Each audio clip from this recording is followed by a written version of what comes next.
રાષ્ટ્રીય ધોરીમાર્ગ 56 પર આવેલા છોટાઉદેપુર ઓરસંગ પુલ બંધ કરવામાં આવતા વાહન ચાલકો અટવાયા।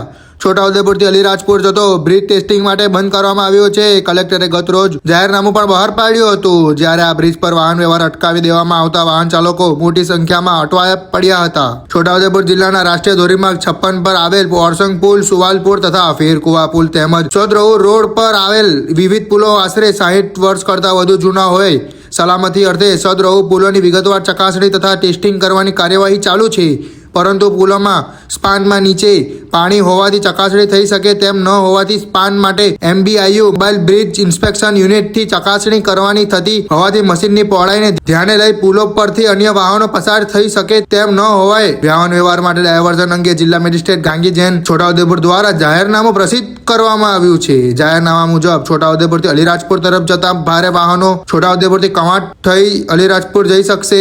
છોટાઉદેપુરથી અલીરાજપુર તરફ જતા નાના વાહનો છોટાઉદેપુર વનાર ડોલોમાઇટ એપ્રોચ રોડથી આત્રોલી થઈ દેવાટ થઈ ફેરકુવા અલીરાજપુર તરફ જઈ શકશે। અલીરાજપુરથી છોટાઉદેપુર જતા ભારે વાહનો અલીરાજપુરથી કવાંટ થઈ છોટાઉદેપુર જઈ શકશે। અલીરાજપુરથી છોટાઉદેપુર તરફ જતા નાના વાહનો અલીરાજપુર ફેરકુવાથી દેવાટ થઈ આત્રોલી થઈ વનાર ડોલોમાઇટ એપ્રોચ રોડથી છોટાઉદેપુર તરફ જઈ શકશે। રિપોર્ટર શકીલ બલોચ દ્વારા છોટાઉદેપુર। આવી વધુ માહિતી માટે જોડાયેલા રહો સરદારનો અવાજ સાથે।